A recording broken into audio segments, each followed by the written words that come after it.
வணக்கம். மாநில செய்திகள் வாசிப்பவர் சுதாகுமரன்.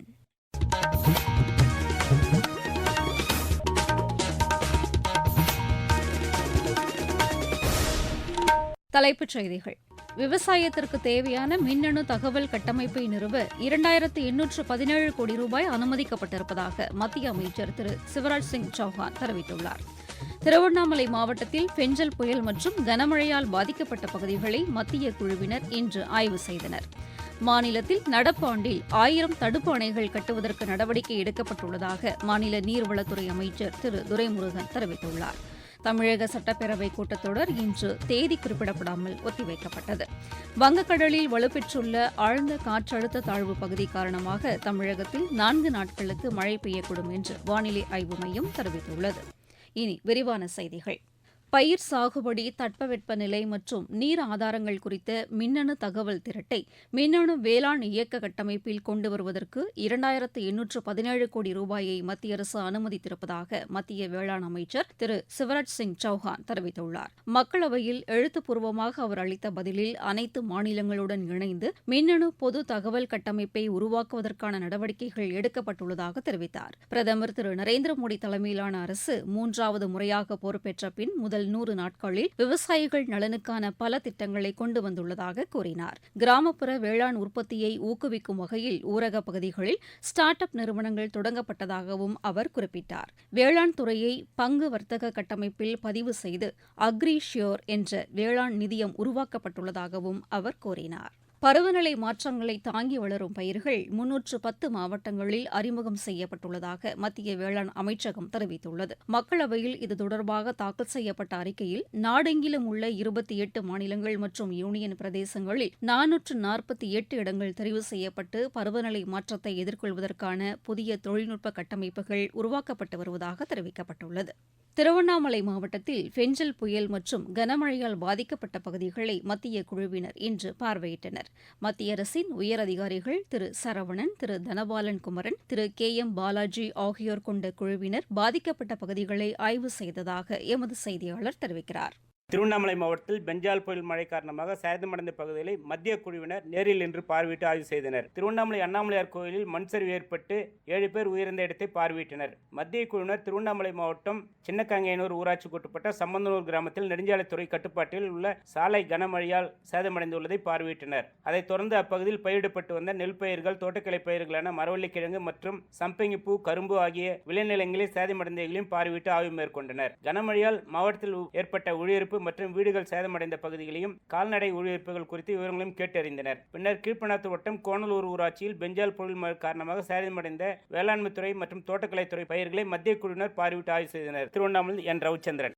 தமிழகத்தில் பெஞ்சல் புயலால் பாதிக்கப்பட்ட மக்களுக்கு ஏற்பட்ட பாதிப்புகளை கண்டறிந்து அவர்களுக்கான உதவியை அளிக்க வேண்டும் என்று மத்திய தகவல் ஒலிபரப்புத்துறை இணையமைச்சர் டாக்டர் எல் முருகன் மத்திய நிதியமைச்சர் திருமதி நிர்மலா சீதாராமனை இன்று புதுதில்லியில் சந்தித்து கேட்டுக் கொண்டார். மீன்வளத்துறை அமைச்சர் திரு ராஜு ரஞ்சன் சிங்கையும் சந்தித்து பாதிக்கப்பட்ட 69 லட்சம் குடும்பங்களுக்கு தேவையான பேரிடர் நிவாரண உதவிகளை வழங்கவும் அவர் கோரிக்கை வைத்தார். தமிழக பிஜேபியின் மூத்த தலைவர்களும் மத்திய இணையமைச்சருடன் சென்றிருந்தனர். மாநிலத்தில் நடப்பு ஆண்டில் 1000 தடுப்பு அணைகள் கட்டுவதற்கு நடவடிக்கை எடுக்கப்பட்டுள்ளதாக மாநில நீர்வளத்துறை அமைச்சர் திரு துரைமுருகன் தெரிவித்துள்ளார். சட்டப்பேரவையில் கேள்வி நேரத்தின்போது இதனை தெரிவித்த அவர் முதல் கட்டமாக 500 தடுப்பணைகள் கட்டப்படும் என்று கூறினார். மாநிலத்தில் உள்ள வாய்க்கால்கள் உள்ளிட்ட நீர்நிலைகளை தூர்வாருவதற்கான பணிகள் விரைந்து மேற்கொள்ளப்படும் என்றும் அவர் தெரிவித்தார். முல்லைப் பெரியாறு அணை பாதுகாப்பு குறித்து கேரள முதலமைச்சரை நேரில் சந்தித்து பேச்சுவார்த்தை நடத்தி தீர்வு காணப்படும் என்றும் அவர் கூறினார். முதலமைச்சர் திரு மு க ஸ்டாலின் கேரளா செல்லும்போது தாமும் அவருடன் சென்று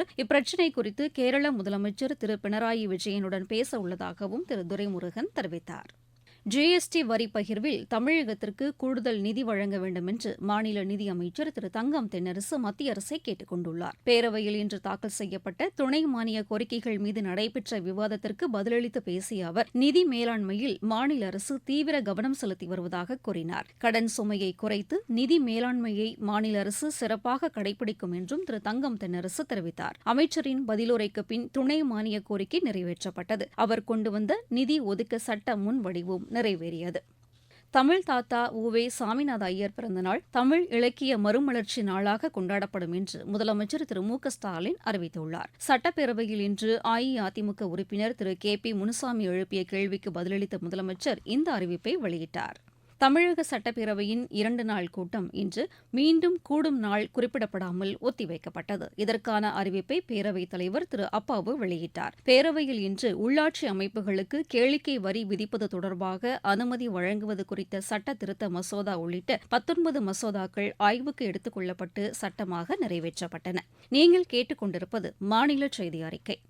தென்கிழக்கு வங்கக்கடல் பகுதியில் ஆழ்ந்த காற்றழுத்த தாழ்வுப் பகுதி காரணமாக தமிழகத்தில் அநேக இடங்களில் அடுத்த 4 நாட்களுக்கு மிதமான மழை பெய்யக்கூடும் என்று வானிலை ஆய்வு மையத்தின் தென்மண்டல தலைவர் திரு பாலச்சந்திரன் தெரிவித்துள்ளார். இன்று செய்தியாளர்களிடம் பேசிய அவர் டெல்டா மாவட்டங்களில் அடுத்த 24 மணி நேரத்திற்கு கனமழை பெய்ய வாய்ப்புள்ளதாகவும் கூறினார்.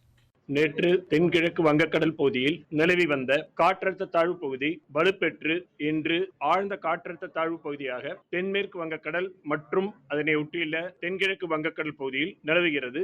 இது தொடர்ந்து அடுத்து வரும் 24 மணி நேரத்தில் மேற்கு வடமேற்கு திசையில் நகர்ந்து இலங்கை தமிழ் கடற்கரை பகுதியை நோக்கி நகரக்கூடும். இதன் காரணமாக அடுத்து வரும் 4 தினங்களுக்கு தமிழகம், புதுவை, காரைக்கால் பகுதிகளில் அநேக இடங்களில் லேசானது முதல் மிதமான மழை பெய்யக்கூடும்.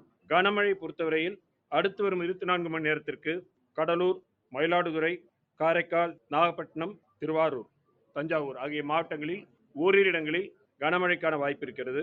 நாளை டெல்டா மாவட்டங்கள் கடலூர், காரைக்கால் ஆகிய மாவட்டங்களில் ஓரிரு இடங்களில் கன முதல் மிக கனமழையும், திருவள்ளூர், சென்னை, காஞ்சிபுரம், செங்கல்பட்டு, விழுப்புரம், கள்ளக்குறிச்சி, அரியலூர், சிவகங்கை, ராமநாதபுரம் ஆகிய மாவட்டங்களில் ஓரிரு இடங்களில் கனமழைக்கான வாய்ப்பு இருக்கிறது. தமிழக கடலோரப் பகுதிகளில் வரும் 13ஆம் தேதி வரை 55 கிலோமீட்டர் வேகம் வரை எட்டக்கூடிய சூறைக்காற்று வீசக்கூடும் என்றும் மீனவர்கள் கடலுக்கு செல்ல வேண்டாம் என அறிவுறுத்தப்படுவதாகவும் அவர் தெரிவித்தார். திருவண்ணாமலை அருள்மிகு அருணாச்சலேஸ்வரர் திருக்கோவில் கார்த்திகை தீப திருவிழா தேரோட்டம் இன்று வெகு விமரிசையாக நடைபெற்று வருகிறது. இன்று காலை விநாயகர் தேரோட்டமும் சுப்பிரமணியர் தேரோட்டமும் நடைபெற்றது. மகாரதம் எனும் பெரிய தேரோட்டத்தை சட்டப்பேரவை துணைத் தலைவர் திரு கு பிச்சாண்டி, மாவட்ட ஆட்சியர் திரு பாஸ்கர பாண்டியன் ஆகியோர் வடம் பிடித்து தொடங்கி வைத்தனர். இன்று இரவு அம்மன் தேரோட்டமும் சண்டிகேஸ்வரர் தேரோட்டமும் நடைபெறவுள்ளதாக எமது செய்தியாளர் தெரிவிக்கிறார். மாவட்டச் செய்திகள். கள்ளக்குறிச்சி மாவட்டம் சங்கராபுரம் அருகே ரங்கப்பனூர் ஊராட்சியில் மத்திய அரசின் ஜல்ஜீவன் திட்டத்தின் கீழ் கட்டப்பட்ட மேல்நிலை நீர்த்தேக்க தொட்டி கட்டுமான பணியினை ஆட்சியர் திரு எம் எஸ் பிரசாந்த் இன்று ஆய்வு செய்தார்.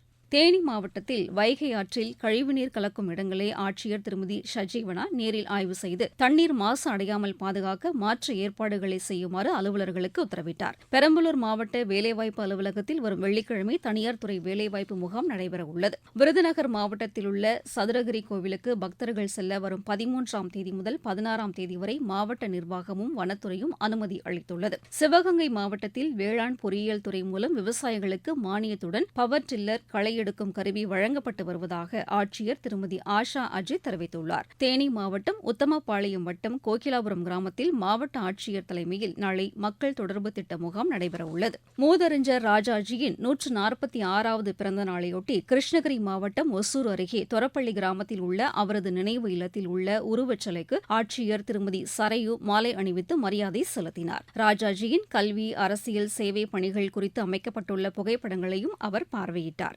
ஏராளமான பொதுமக்களும் மாணவ மாணவியரும் ராஜாஜியின் உருவப்படத்திற்கு மலர்தூவி மரியாதை செலுத்தினர். விளையாட்டுச் செய்திகள்.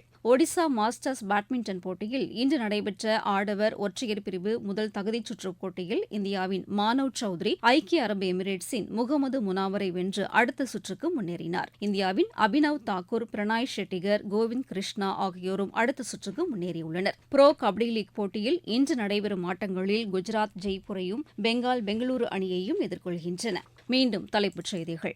விவசாயத்திற்கு தேவையான மின்னணு தகவல் கட்டமைப்பை நிறுவ 2817 கோடி ரூபாய் அனுமதிக்கப்பட்டிருப்பதாக மத்திய அமைச்சர் திரு சிவராஜ் சிங் சௌஹான் தெரிவித்துள்ளார். திருவண்ணாமலை மாவட்டத்தில் பெஞ்சல் புயல் மற்றும் கனமழையால் பாதிக்கப்பட்ட பகுதிகளை மத்திய குழுவினர் இன்று ஆய்வு செய்தனர். மாநிலத்தில் நடப்பு ஆண்டில் 1000 தடுப்பு அணைகள் கட்டுவதற்கு நடவடிக்கை எடுக்கப்பட்டுள்ளதாக மாநில நீர்வளத்துறை அமைச்சர் திரு துரைமுருகன் தெரிவித்துள்ளார். தமிழக சட்டப்பேரவை கூட்டத்தொடர் இன்று தேதி குறிப்பிடப்படாமல் ஒத்திவைக்கப்பட்டது. வங்கக்கடலில் வலுப்பெற்றுள்ள ஆழ்ந்த காற்றழுத்த தாழ்வு பகுதி காரணமாக தமிழகத்தில் 4 நாட்களுக்கு மழை பெய்யக்கூடும் என்று வானிலை ஆய்வு மையம் தெரிவித்துள்ளது. இத்துடன் இந்த செய்தியறிக்கை நிறைவடைந்தது.